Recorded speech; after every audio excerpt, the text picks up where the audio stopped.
আপনি এখানে মানে কত বছর বয়সে এসেছেন? 6 বছর বা 7 বছর বয়সে আসছি। বাবা মায়ের কথা মনে পড়ে তো? জি, সেটা মনে পড়ে। যখন মনে পড়ে তখনই পড়তে বসে পড়ি। হ্যাঁ? যখন মনে পড়ে তখনই পড়তে বসে পড়ি। মানে যখনই বাবা মায়ের কথা মনে পড়ে তখন পড়তে বসে? জি, পড়তে বসলে আর কি কোরআনের যেই মমতা আছে ওইটার ধারায় আর কি ক্রস হচ্ছে। আপনার কথা শুনে এখন আমি ইমোশনাল হয়ে যাচ্ছি। আপনি এটা কি বললেন যে কোরআনের কথা যখন আপনি কোরআন পড়েন তখন ওই কষ্টটা লাঘব হয় আর কি। অদ্ভুত কি অসাধারণ কথা বললেন আপনি।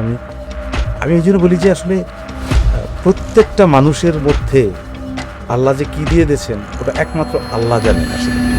যদি বাবা মা বেঁচে থাকতো, জ্বর হইলেই বাসায় চলে যেতাম বাবা মার কাছে।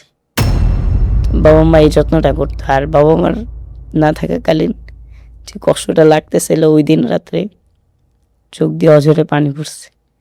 আর তখন আর চিন্তা হয় নাই যে একটু কোল শুয়ে পড়ে বসি। তখন শুধু চোখ দিয়ে পানিই পড়ছে। না, এখন পর্যন্ত সৌভাগ্য হয়নি। মানে এখন পর্যন্ত বাবা মায়ের কবর দেখার সৌভাগ্য হয়নি? না, অনেক আগের একদিন ছোটবেলায় আর কি চিড়িয়াখানায় গিয়েছিলাম। এতটুকুই মনে পড়ে। অনেকেই আসে আর কি, মানে ছোট ভাইয়ের মতন। না, আমার তো ভাইও নাই, তো ভাইয়ের মতনই আমি সবাইকে দেখি। এবং আল্লাহ তাআলা আমাকে বাছাই করে আমাদেরকে মাদ্রাসায় ঢোকানো হয়েছে আর কি। এবং স্বয়ং আল্লাহ তাআলা নিজেই বাছাই করছেন। তো ওইখানে আমরা সৌভাগ্যবান যে আমাদেরকে বাছাই করছেন আল্লাহ তাআলা হাফেজ বানানোর জন্য। এবং আলহামদুলিল্লাহ এখন আমি হাফেজ। আসসালামু আলাইকুম। গালগল্প লুৎফর হাসানে আপনাদেরকে স্বাগত জানাচ্ছি। আমাদের পৃথিবীতে অনেকেরই বাবা মা বেঁচে আছেন। কারো বাবা বেঁচে আছেন, মা বেঁচে নেই। কারো মা বেঁচে আছেন, বাবা বেঁচে নেই। আবার অনেকের বাবা মা কেউই বেঁচে নেই। বাবা মাকে নিয়ে আমাদের সবচেয়ে সুন্দরতম স্মৃতিগুলো আচ্ছাদিত। আমরা বাবা মায়ের স্মৃতি দিয়ে অনেক বেশি আক্রান্ত। আমরা এখানে কথা বলবো যাদের বাবার সাথে কাটানো স্মৃতি, মায়ের সাথে কাটানো স্মৃতি, কিংবা বাবা হারানো বা মা হারানো, অর্থাৎ বাবা মায়ের সাথে যে সম্পর্কের যে অনুভূতিগুলো নিজের মধ্যে খেলা করে কিন্তু সেই অনুভূতিগুলো প্রকাশ করা হয় না, আমাদের আলোচনা বা কথা এগুলো নিয়ে। আমাদের সঙ্গে আজকে অতিথি হিসেবে আছে পবিত্র কোরআনের একজন হাফেজ নুরুল ইসলাম। তার বাবা মা কেউই পৃথিবীতে বেঁচে নেই, আল্লাহ ওনাদের ভালো রাখুন। আমরা নুরুল ইসলামের সাথে কথা বলবো। আসসালামু আলাইকুম। নুরুল ইসলাম কোথায়, কোন মাদ্রাসায় পড়ালেখা করছেন?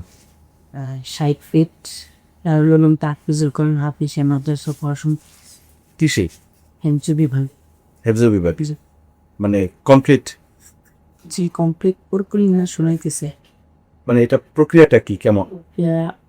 এর প্রথমে মুখস্থ, এরপরে এটা নিয়ে রিভিশন দেওয়া থেকে রিভিশন দেওয়া হয়। আমি রিভিশন দিচ্ছি। মানে আপনার পুরোপুরি শেষ, এখন রিভিশন দিচ্ছেন? জি, রিভিশন দিচ্ছি। আচ্ছা, তো আপনি এখানে মানে কত বছর বয়সে এসেছেন?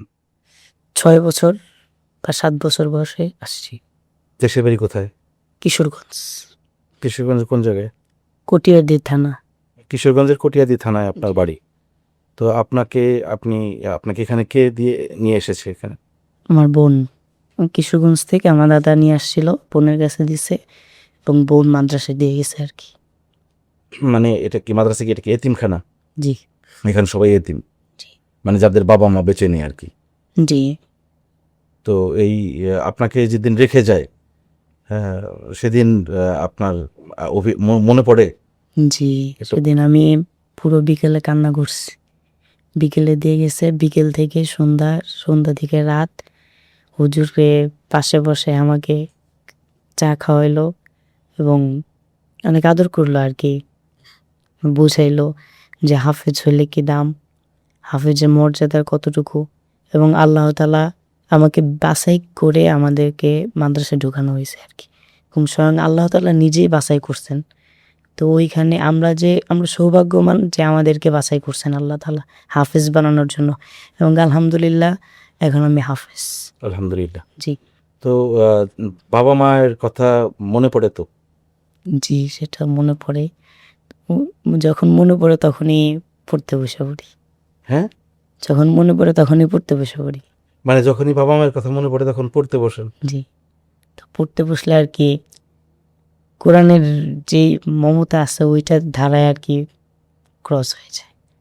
মানে ওটা মানে ঘাটতিটা মনে হ্যাঁ, হয় যে পূরণ হয়ে যায়। পূরণ হয়ে যায় যে এবং কোন সে পড়তে যে এরকম মজা লাগে, ওইরকম যে বাবা মার কথা চিন্তা করব তখন আর ওইটা হয় না। এই কারণে আর কি যখন মনে পড়ে তখনই কোন সে পড়ি। আমি মানে আমার বয়স প্রায় 50-এর কাছে। আমি জীবনে একটা অসাধারণ কথা শুনলাম আপনার কাছে। আপনার কথা শুনে আমার এখন আমি ইমোশনাল হয়ে যাচ্ছি। আপনি এটা কি বললেন যে বাবা মা বেঁচে নেই, বাবা মায়ের কথা যখন মনে পড়ে তখন আপনি কোরআন পড়তে বসেন এবং কোরআনের কথা যখন আপনি পড়েন, কোরআন পড়েন তখন ওই কষ্টটা লাঘব হয় আর কি। হুম। অদ্ভুত কি অসাধারণ কথা বললেন আপনি। আমি এই জন্য বলি যে আসলে প্রত্যেকটা মানুষের মধ্যে আল্লাহ যে কি দিয়ে দিয়েছেন ওটা একমাত্র আল্লাহ জানেন আসলে, তাই না? আমি কিন্তু স্বপ্নেও ভাবি নাই, চিন্তাও করি নাই যে আপনি কিন্তু বয়সে অনেক ছোট আমাদের চেয়ে, তাই না? জি, জি। মানে আপনি যে এত অসামান্য একটা কথা বলবেন, এটা আল্লাহ আমাকে সৌভাগ্য দিয়েছেন যে আমি এত সুন্দর কথা বললাম যে বাবা মা বেঁচে নেই। বাবা মা তো অনেকেরই বাবা মা পৃথিবীতে নেই। তো তাদের বাবা মায়ের কথা মনে পড়লে তারা কি করবে সেই সন্তানগুলো? তখন যে তারা আসলে একটু যদি কোরআন নিয়ে বসে, তাদের এই কষ্টটা যে কিছুটা হলেও লাঘব হবে, এটা আসলে দারুণ ব্যাপার। আপনার আব্বা মা কিভাবে মারা গেছেন একটু যদি বলতেন। এটা আমার মনে পড়ে না আর কি। মানে আগে কে মারা গেছেন? আমি যখন থেকে বুঝি আর কি তখন থেকে আমার বোন আর কি বোনকে পাই আর কি। তো বোন এক এক এ- বোনে এক সময় যে বাড়িতে দিয়ে আসে আর কি দাদার কাছে। তো দাদাই অনেক সময় দেখাশোনা করছেন। এখন দাদা মানে অনেকটা অসুস্থ, কিন্তু এখন পর্যন্ত যাইতে পারিনি কারণ শুনানো শেষ হয়নি। তো এবার ঈদে হুজুরকে বললাম, হুজুর উম, অনেকদিন তো হয়েছে দাদাকে দেখি না। তো তো দাদাকে দেখার জন্য যাইতে চেয়েছিলাম। হুজুর বলে যে যাবা তো যাও, সমস্যা নাই, কিন্তু তুমি তো হাফেজ হইছো, কিন্তু শোনানো শেষ করে যাও, তাহলে তোমার কাছে আনন্দ লাগবে আরো বেশি, এবং তোমার দাদাও খুশি হবেন যে একজন পরিপূর্ণ হাফেজ আমার নাতিন হয়ে গেছে। তো এই কারণে আর কি ক্যান্সেল হয়েছে আর কি যাওয়াটা। তো বাবা মায়ের কবর জিয়ারত করতে না, এখন পর্যন্ত সৌভাগ্য হয়নি। মানে এখন পর্যন্ত বাবা মায়ের কবর দেখার সৌভাগ্য হয়নি? না, মানে বাবা মা কোথায় আছেন, কবর কোথায়, এটা তো জানেন, বাড়িতেই, সব বাড়িতেই। কিন্তু বাড়ি যাওয়া হয় নাই। বাড়ি যাওয়া হয়নি। মানে কি কারণে বাড়ি যাওয়া হয় না, এটা কি মনে হয়? যে আমার আপু যে দিয়ে গেছিল, এটা গত বছর একবার আসছিল, আর এই পর্যন্ত আসেনি আর কি।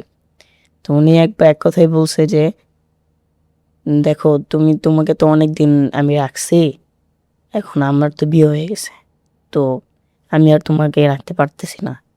তুমি একেবারে যখন হাফেজ হবা, হাফেজের সাথে সাথে বড় হয়ে যাবা, বুঝতে শিখবা, তখনই আমি তোমাকে নিয়ে যাব বাড়িতে আর কি, বাড়িতে দিয়ে আসবো। মানে বোন বলছে যে জি। আমার কাছে আমি তোমাকে রাখছিলাম, তুমি এখন আহ, তুমি যখন বড় হবা তখনই তখন তুমি আর তোমার কি বাবা মাকে দেখতে দেখতে চাও। পারবো। আচ্ছা, বাবা মায়ের কোনো স্মৃতি মনে পড়ে না?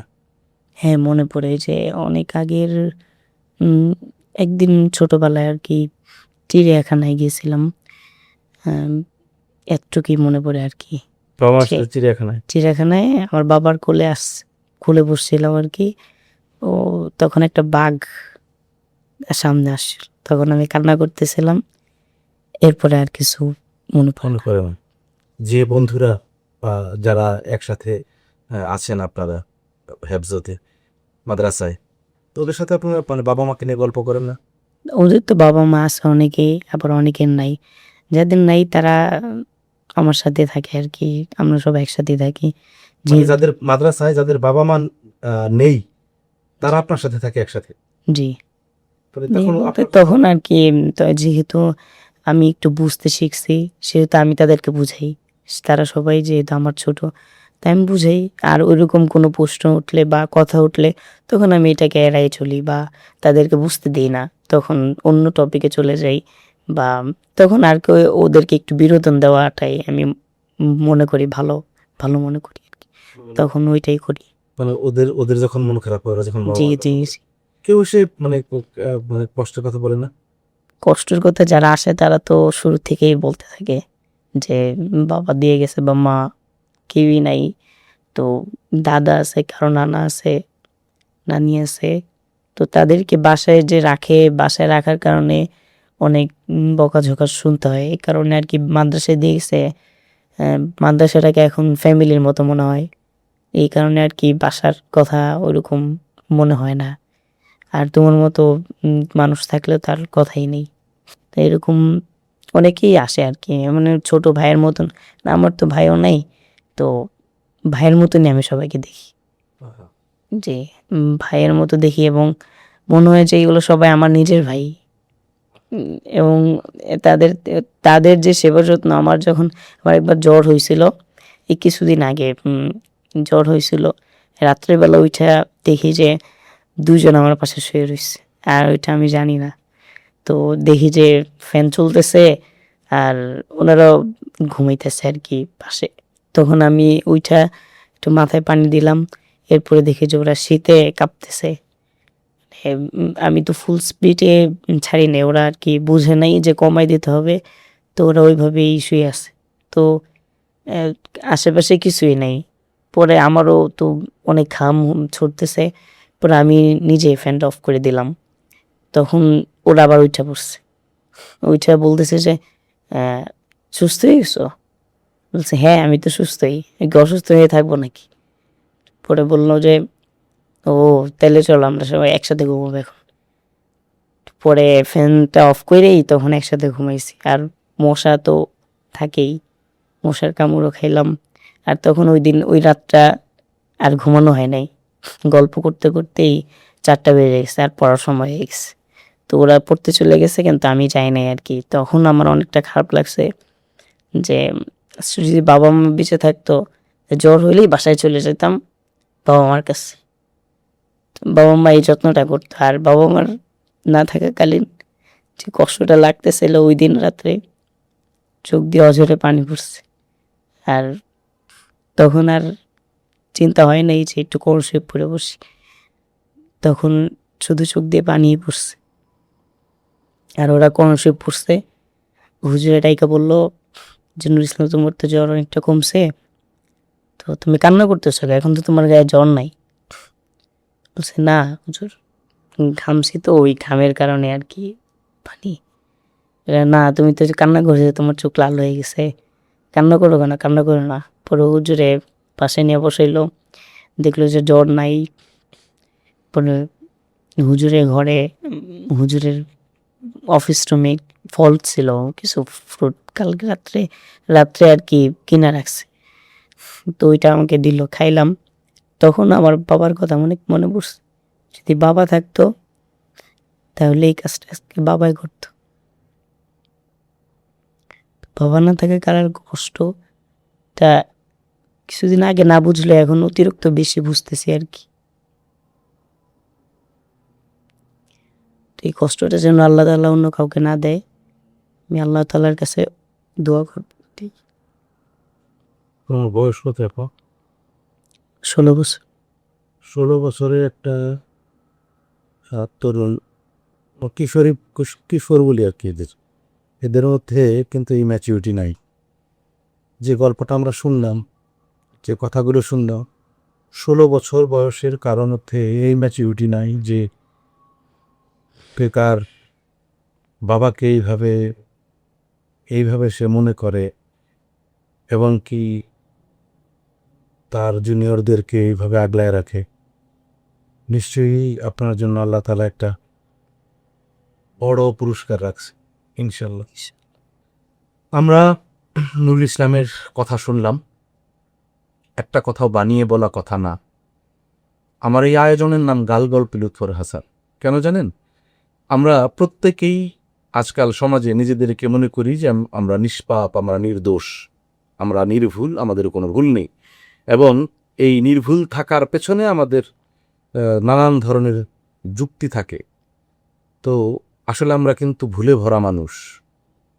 আমাদের এই সময়ে প্রকৃত বেদনা বহন করে চলা মানুষ খুব কম। নুরুল ইসলামের কাছে যে কথাগুলো শুনলাম, যে গল্পগুলো শুনলাম ওর জীবনের, এটা কিন্তু স্বাভাবিক কোনো কথা না। এই কথাগুলো আপনি মন দিয়ে আরেকবার শুনবেন। আমি অন্যান্যদের মতো বলি না যে আপনি আমার পেজে লাইক দেন, আপনি আমার ইউটিউবে সাবস্ক্রাইব করেন, আমি এসব কিছুই বলি না। আমার কথা হচ্ছে যে আমার অনুষ্ঠানে যারা কথা বলতে এসেছেন, প্রকৃত বেদনা বহন করার মানুষ, প্রকৃত বেদনাকে পাশ কাটিয়ে চলার মানুষ, এই মানুষের, এরা প্রকৃত মানুষ। এদের পাশে আপনি যদি ভালোবাসা দিয়ে পাশে থাকতে পারেন, আপনি অনেক সৌভাগ্যবান হবেন। আমরা যদি ওদের পাশে থাকি, সে রাষ্ট্র ওদের পাশে থাকা উচিত, সমাজের গুরুত্বপূর্ণ মানুষদের ওদের পাশে থাকা উচিত। আর যদি আপনারা কেউ ওদের ভালোবাসায় পাশে থাকতে চান, আমরা একটা নাম্বার দিয়ে দিচ্ছি, ওদেরই নাম্বার।